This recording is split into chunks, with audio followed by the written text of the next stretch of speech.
Hello everyone, my name is Contro, and welcome to the first episode of Contro Commentary, as well as the first episode of my Past Sins Reviews, the series where I analyze one of the most beloved My Little Pony fanfictions, chapter by chapter.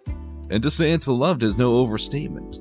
Many consider it to be the best in the fandom. When I finally got around to reading it, I was excited to see what all the hype was about. And in the end, those expectations fell short. Before anyone goes raging in the comments, I'm not saying Past Sins is a bad story. Far from it. If I felt that way, I wouldn't be making a dramatic reading series on it.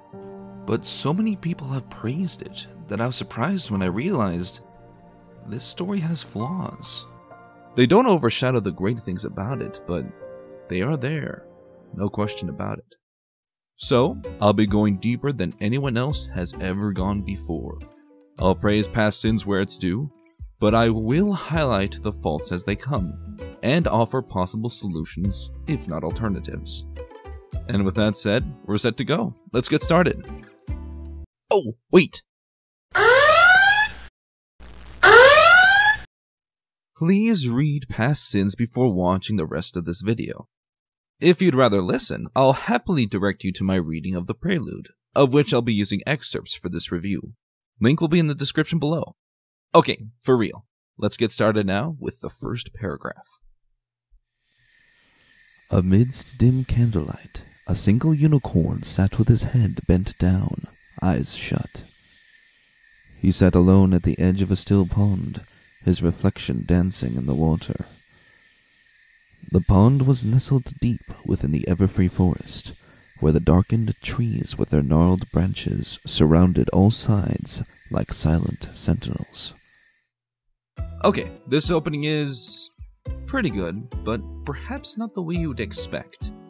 You see, the way you write your first page, if not your first paragraph, is crucial. Most people will just read the first page to decide whether your story is worth their time. If you fail to hook them in, they'll walk away. That's why, as a general rule, you don't want to start with describing the setting, as Past Sins does. That won't attract your audience. But Past Sins did attract an audience. A sizable one, in fact. So what did Penstroke do right here? Well, there is a more subtle kind of hook that most people don't consider. Many open their works with something shocking or confusing, meant to get the audience to start asking questions. And that's certainly a great way to do it, but, well, let me read you the opening to The Eye of the World, the first book of Robert Jordan's The Wheel of Time series.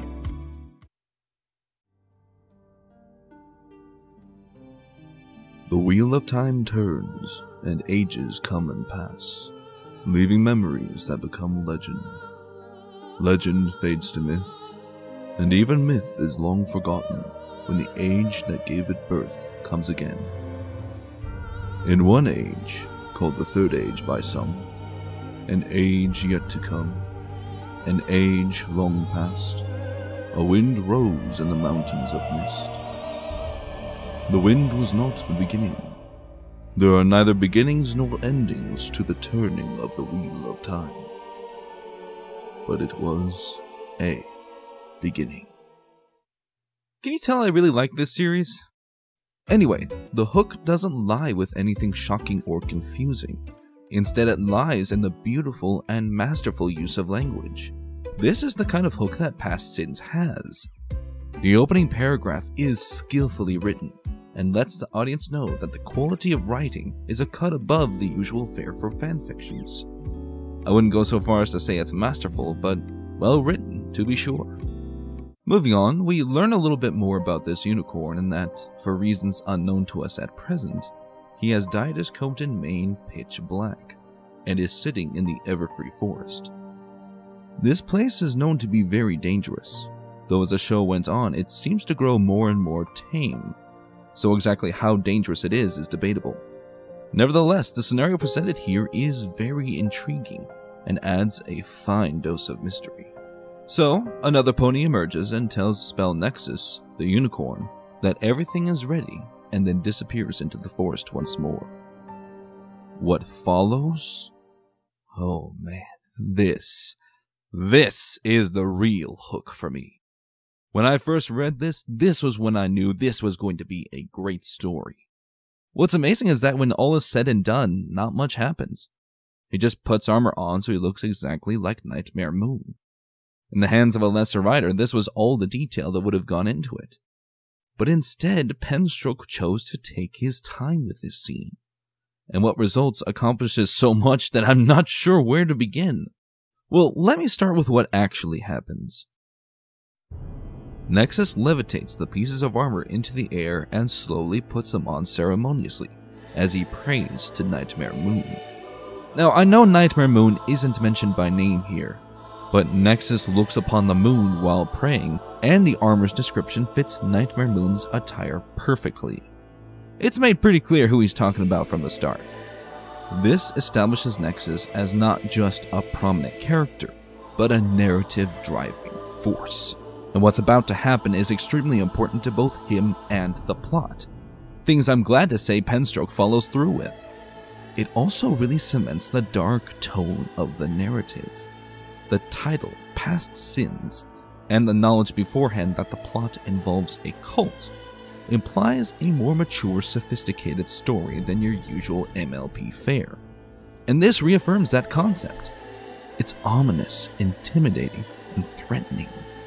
You really feel as if you're on the brink of something awful happening, especially after Nexus confirms in his prayer that he and his cult intend to resurrect Nightmare Moon. Above all, not only does this prove Penstroke's worth as a writer, this shows that he has a story to tell, and that story is absolutely worth your time. Man, I love this scene. It's definitely a major high point of the Prelude. But sadly, we now must come back down. This is going to dive into nitpicking territory a little, but hear me out. Towards the end of the scene, it says, "Yet it was only he that was allowed to look so much like the Queen." And then only a few paragraphs further, only he had the honor of wearing those vestments. Both of these statements refer to how Nexus was the only one allowed to look like Nightmare Moon. I want to take this opportunity to tell you my motto as an aspiring writer, and what I feel should be, at the very least, a key guiding principle for every serious writer.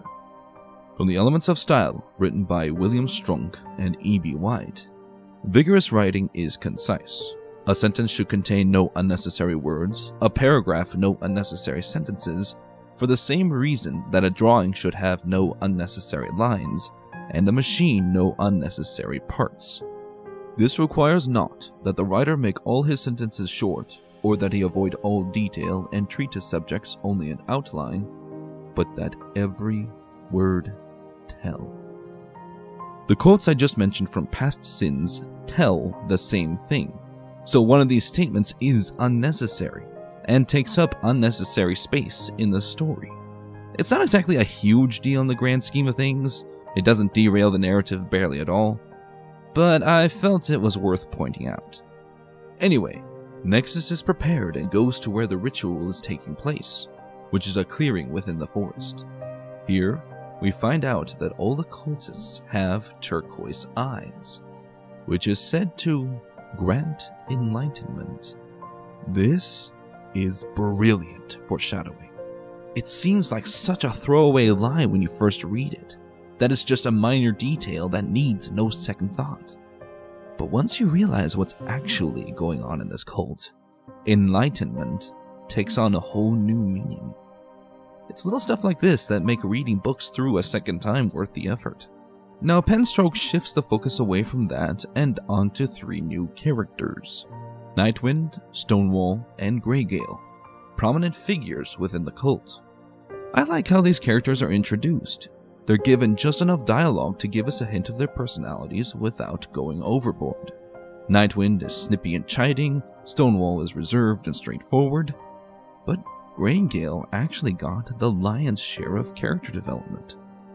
She's a special kind of cruel that delights in scaring her opponents into submission. And it doesn't matter whether it's necessary or not. She does it because she loves doing it. And the opponent in this case is implied to be a captured pony. Who could it be?